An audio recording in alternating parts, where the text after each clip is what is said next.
അധികം പൊക്കിയ പന്തൽ ആകാശത്തെത്തും. എന്നാ ഒരു 2 ഇഞ്ച് താത്തിക്കോളൂ. അങ്ങോട്ട് 2 ഇഞ്ച് താത്തിക്കോളൂ. എനിക്കൊരു സംശയം. പന്തലിന് വലിപ്പം പോരെ നേരാ. രാധയുടെ നിശ്ചയത്തിന് നാട്ടുകാർ മുഴുവൻ വരുന്ന ഉറപ്പാ. പാതി വരെ വെയിൽത്തിരുന്നത് ശരിയല്ലല്ലോ. ഇതുപോലെ ഒന്നും കൂടി സംഘടിപ്പിച്ച വടക്കേ മുറ്റം കൂടി തണുപ്പിക്കാം. വടക്കേ മുറ്റം മാത്രമല്ല, നടവഴി വരെ നമ്മളങ്ങോട്ട് തണുപ്പിക്കും. ഇതുപോലെ 2 കൂടി വരുന്നുണ്ട്. നല്ല നീ വേഗം ജീപ്പ് ഇറക്കി അതും കൂടി എടുത്തോണ്ട് വാ. ജീപ്പ് ഇറക്കാനൊന്നുമില്ല, ഇറക്കത്തിൽ നിർത്തിയിട്ടാ വന്നത്. ഒന്ന് തള്ളി തന്ന അപ്പ സ്റ്റാർട്ടാവും. ഞാൻ തള്ളിത്തരാടോ. ഒരു അധികാരി തള്ളി എന്താ ജീപ്പ് സ്റ്റാർട്ടാവില്ലേ? സ്റ്റാർട്ട് ആവും. എന്നെ അധികാരിപ്പടിയിൽ ഇറക്കുക. നിശ്ചയാമ്പടി ഞങ്ങൾ എത്തും. ചെക്കന്റെ ആൾക്കാർ ഇങ്ങ് എത്തുന്നതിന് മുമ്പ് അധികാരി എത്തണം. എത്തും എന്നാ മാഷോടൊന്ന് പറഞ്ഞിട്ട് പോവാം. മാഷേ, മാഷ് രാവിലെ തന്നെ വീണ്ടും കിടന്നു. അച്ഛൻ കിടക്കല്ല, ഇരിക്കുക. അത് മനസ്സിലായി.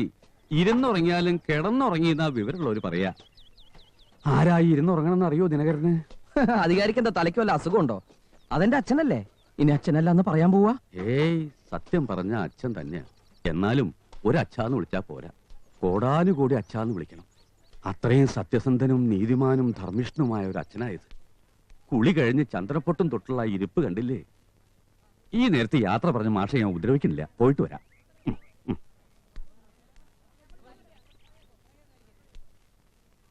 അച്ഛാ, അച്ഛാ, അച്ഛാ, അച്ഛാ, അച്ഛാ. എന്താടാ? ഉറങ്ങിയതാണോ കാറ്റ് പോയതാണോ നോക്കിയതാ. കാറ്റുണ്ടോന്ന് അറിയാൻ എന്തിനാടാ രാമനാമം ചെല്ലണ പോലെ അച്ഛാ അച്ഛാന്ന് വിളിക്കണേ?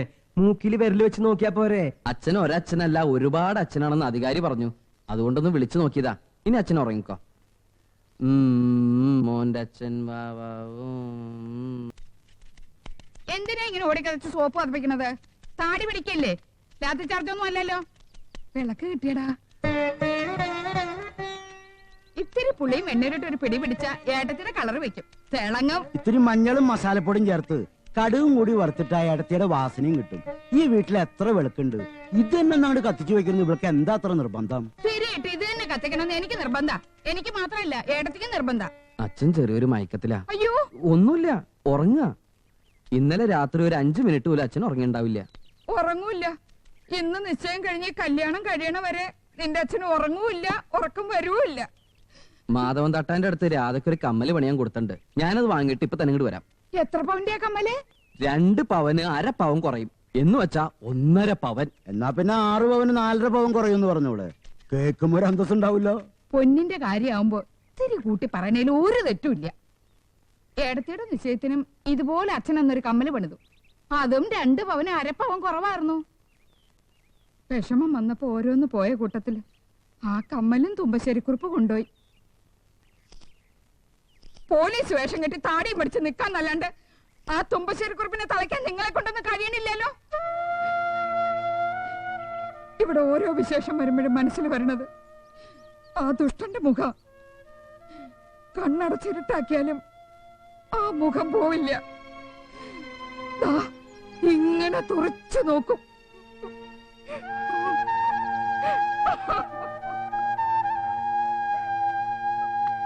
ഇന്നിവിടെ രാധയുടെ നിശ്ചയം നടക്കുന്ന കാര്യം തുമ്പശ്ശേരി കുറിപ്പ് അറിഞ്ഞിട്ടുണ്ടാവോ? ആരും പറഞ്ഞിട്ടില്ല, എന്നാലും അറിയാണ്ടിരിക്കോ? എന്നാ കമ്മല് വാങ്ങാൻ പോണ വഴിക്ക് നീ ആ തുമ്പശ്ശേരി കുറിപ്പിന്റെ അന്തരീക്ഷം കൂടി ഒന്ന് മണത്തു പിടി. സമയം നോക്കി നെഞ്ചത്ത് കുത്തുന്നവനാ കുറിപ്പ്. നിന്റെ അച്ഛന്റെ മനസ്സിൽ നിന്ന് തുമ്പശ്ശേരി കുറിപ്പുണ്ടാവും. അതാവും രാവിലെ ഇങ്ങനെ തൂങ്ങി പിടിച്ചിരിക്കുന്നത്. കൃഷ്ണ, 11 വർഷമായി നമ്മൾ തുറക്കുകയും അടക്കുകയും ചെയ്യുന്ന എൻ്റെ സ്പെയർ പാർട്സ് കടയുടെ ഷട്ടറാണ് ഞാനിപ്പോൾ ഉയർത്തിയത്. ഇന്ന് എൻ്റെ ദാമ്പത്യ ജീവിതത്തിൻ്റെ ഷട്ടറും ഉയർത്തുന്ന ദിവസമാണ്. സത്യസന്ധതയ്ക്ക് പ്രസിഡന്റിന്റെ സ്വർണ്ണ മെഡൽ വാങ്ങിയ നാരായണൻ മാഷിയുടെ മകൾ രാധ ഇന്ന് എൻ്റെ ജീവിതത്തിലേക്ക് നിന്റെ സമ്മതത്തോടെ കടന്നു വരികയാണ്. നീ ഞങ്ങളെ സത്യസന്ധമായി ഒന്ന് അനുഗ്രഹിക്കണം. വന്ന് വന്ന് എനിക്ക് ഈശ്വരന്മാരിലൊന്നും വിശ്വാസമില്ല. അതുകൊണ്ടാണ് ഇങ്ങനെ തറപ്പിച്ച് പറയുന്നത്. നിനക്കൊന്നും തോന്നരുത്. 1 കിലോ വെളിച്ചെണ്ണ 2 കിട്ട് പപ്പടോ. എന്താ പേര്? ചാരുക്കുട്ടി. എന്നാ രാരുക്കുട്ടി, ഇവിടെ വാഹനങ്ങൾക്ക് പറ്റുന്ന വെളിച്ചെണ്ണയുണ്ട്. അത് വേണമെങ്കിൽ ഒരു 5-6 കിലോ തരാം. പിന്നെ പപ്പടം, ഞാനിവിടെ ഇത്തരം പപ്പടം മാത്രമേ വിൽക്കാറുള്ളൂ.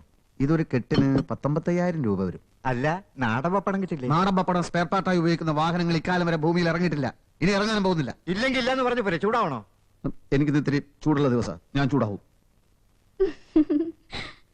മുമ്പ് വന്ന ആലോചനകളൊക്കെ ആ തുമ്പശ്ശേരി കുറിപ്പ് കലക്കിയപ്പോ രാധയുടെ കാര്യത്തില് എന്തൊരു പേടിയായിരുന്നു നമുക്ക്.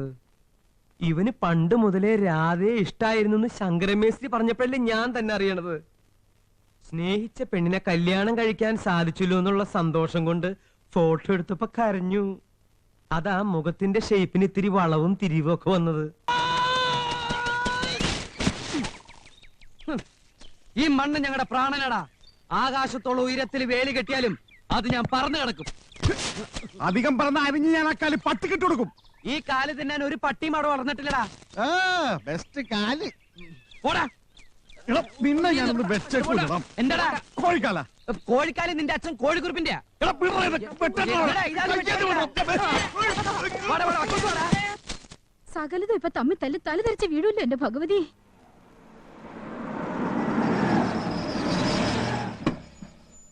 കാറെടുത്ത് വേഗം പറന്നു, അല്ലെങ്കിൽ അനിയന്റെ അളിയന്റെ ശവം ഇപ്പൊ വീഴും. അവര് നാരായണ മാഷിന്റെ പറമ്പിന്റെ വഴി അടയ്ക്കാൻ പോയിരിക്കുക. ആരോട് പറമ്പിന്റെ വഴിയാണോ? നീ ഇങ്ങോട്ട് വന്നേ. വീട്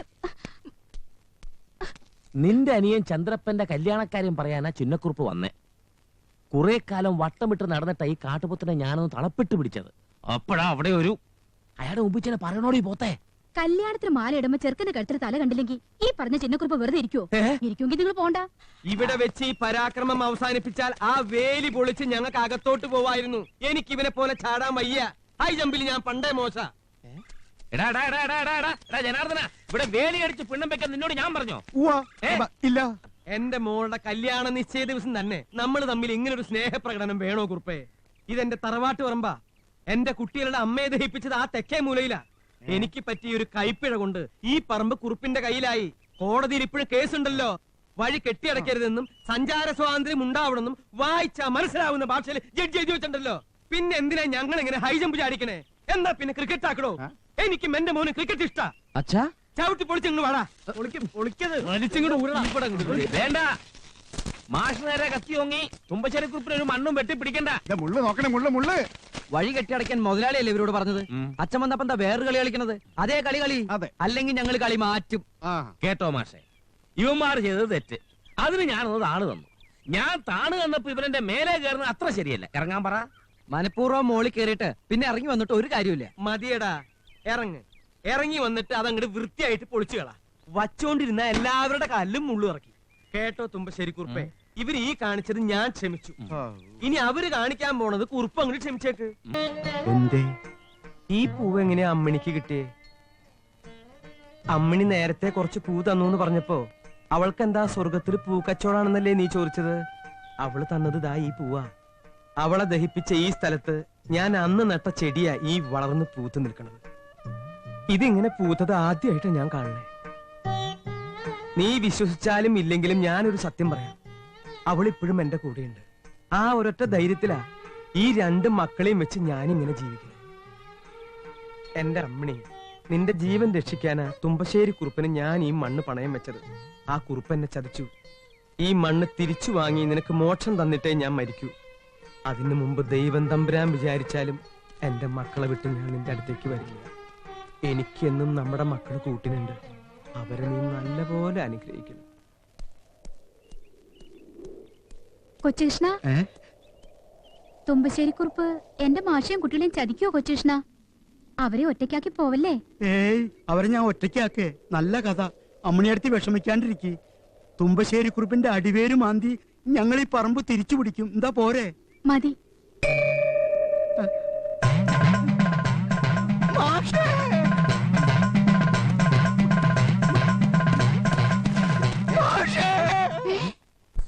ഉറപ്പിച്ചു മുതലാളി, കല്യാണം ഉറപ്പിച്ചു. മന്ത്രിസഭയിൽ ആളെടുക്കണ മാതിരി എല്ലാരും കൂടെ കെട്ടിപ്പിടിച്ചും ഉമ്മ വച്ചും തുലാം 16 അങ്ങ് ഉറപ്പിച്ചു. തുലാം 16 നല്ല നാളാ. അതിനും നല്ല നാളാ നിന്റെ അമ്മയുടെ 16. അതായാലും മതിയല്ലോ. വാ, പുറത്ത് തീയതി നിശ്ചയിക്കുമ്പോ അകത്ത് പെണ്ണുങ്ങൾ എല്ലാവരും കൂടി ചേർന്ന് അവളുടെ ആഭരണങ്ങൾ കണ്ട് രസിക്കുകയായിരുന്നു. ഏട്ടന് തൃപ്തിയായല്ലോ. ഇത്രയും കാലം അളിയനോട് യുദ്ധം ചെയ്തിട്ടും നാരായണ മാഷ്ക്കൊന്നും പറ്റിയിട്ടില്ല. ഇന്ന് വെറുതെ ഉണ്ടാക്കി കമ്മല് തന്നെ 7 പവനാ. 7 പവനാ? 7 പവനോ? നിങ്ങളെ നന്നായി അറിയുന്നോട് ചോദിക്കുക. മുമ്പ് വന്ന കല്യാണങ്ങളൊക്കെ കലക്കിയതുപോലെ ഈ കല്യാണം കലക്കണമെന്ന് വല്ല ചിന്തയുണ്ടോ? കലക്കൂല, പക്ഷെ ഇതും കലങ്ങും. ചിന്ന, ആയ കാലത്ത് നമ്മൾ അന്യോന്യം ഒരുപാട് പാലം വലിച്ചിട്ടുണ്ട്. പാലത്തേന്ന് തെന്നി നമ്മൾ രണ്ടാളും താഴെ വീണിട്ടുമുണ്ട്. ഈ ഒരു ബന്ധത്തോടെ നമ്മുടെ പാവങ്ങൾ നമുക്ക് കഴുകിക്കളയാം. എന്താ, നമുക്കതങ്ങ് നടത്തിക്കൂടെ? നടത്തിക്കൂടെ? തുലാം 16 നല്ല നാളാ. അതെ, എല്ലാവരെയും വിളിച്ചു കൂട്ടി ഒരു നിശ്ചയം നടത്താം. അന്ന് തന്നെ മോതിരവും മാറാം. മാറാം.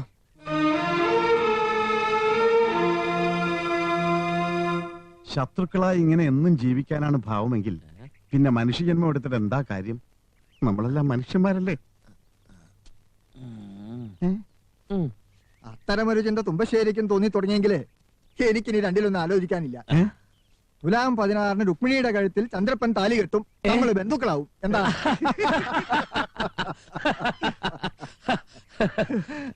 സത്യം പറഞ്ഞാലേ ഇപ്പോഴൊന്ന് ആശ്വാസമായത്. രുക്മിണി മോളെ വത്സലയ്ക്ക് ജീവനാ. കിട്ടുമെന്ന് ഉറപ്പായാലേ ഇവിടെ വന്ന് കാണുമെന്ന വത്സല പറഞ്ഞത്.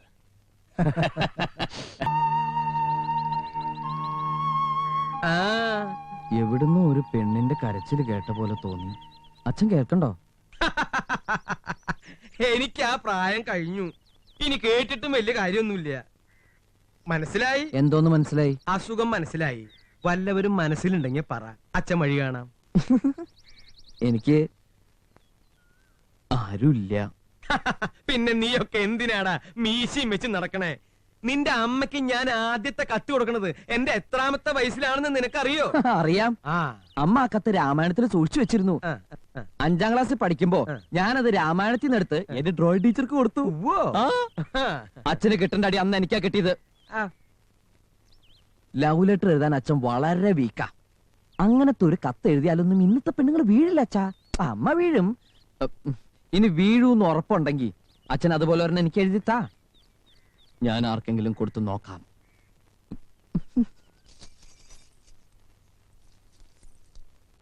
എണ്ണി നോക്കാൻ ഒന്നുമില്ല. എല്ലാം കൂടി 101 പവന് 7 പവന്റെ കുറവേ ഉള്ളൂ. സ്വർണം കൊണ്ടൊരു ബെൽറ്റ് ഉണ്ടാക്കിയോളെന്ന് ഞാൻ ആലോചിക്കണേ. എന്നാ പിന്നെ ഒരു പേഴ്സും കൂടി ആയിക്കോട്ടെ. വെറുതെ അന്തസ്സിന് ഗമ കാട്ടി കയ്യിൽ പിടിക്കാലോ. ഓ, ഈ ചെക്കൻ കൊണ്ടാ.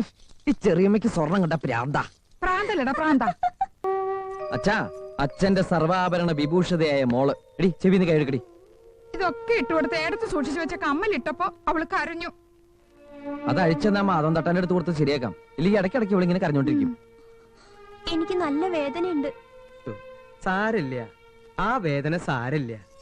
അഴിച്ചെടുത്ത് 2 ദിവസം തുളസി കൊമ്പിട്ട അത് ഉണങ്ങൂന്ന് നിന്റെ അമ്മ പറഞ്ഞു. അച്ഛാ, അച്ഛനിപ്പോ അമ്മയെ കണ്ടോ? കണ്ടൂന്ന് പറയാൻ പറ്റില്ല. ഓർത്തു, മനസ്സ് നിറച്ചും ഓർത്തു. അച്ഛാ, സംശയമില്ല ചെറിയമ്മേ, അച്ഛൻ അമ്മയെ കണ്ടു. നിനക്ക് ആ പാട്ട് ഓർമ്മയുണ്ട്?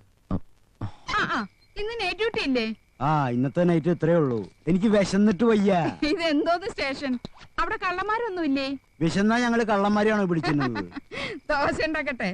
ഉണ്ടാക്കിക്കോ, 10 15 ഉണ്ടാക്കിക്കോ.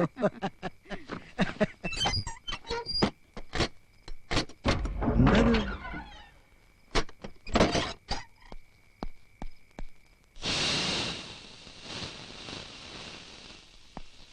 എന്താടി ഒരു ശബ്ദം കേട്ടത്? എന്ത് ശബ്ദം? അങ്ങനെ ഒരു ശബ്ദം. അത് ഈ ദോശയുടെ ആയിരിക്കും. നിന്റെ ദോശക്ക് ഇത്രയും വലിയ ഷൂവോ? അതല്ല.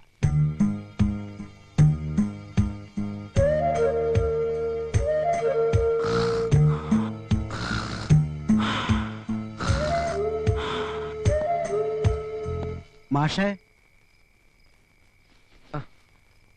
ആരാ? അമ്മിണിയ? മാഷേ, അമ്മിണിയല്ലല്ലോ, പിന്നെ ആരാ? എന്താ എന്താ? എന്തോ ഒരു ശബ്ദം കേട്ടില്ല മാഷേ. ശബ്ദോ?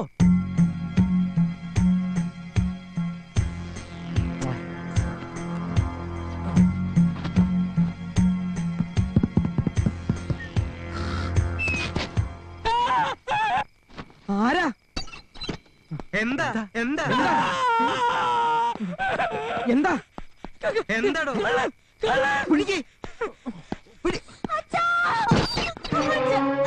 എന്താ എന്താ? പേടിക്കണ്ട പേടിക്കണ്ട, ആരും വന്നിട്ടില്ല, വെറുതെ ബഹളം ഉണ്ടായില്ല. എന്റെ ഈശ്വര,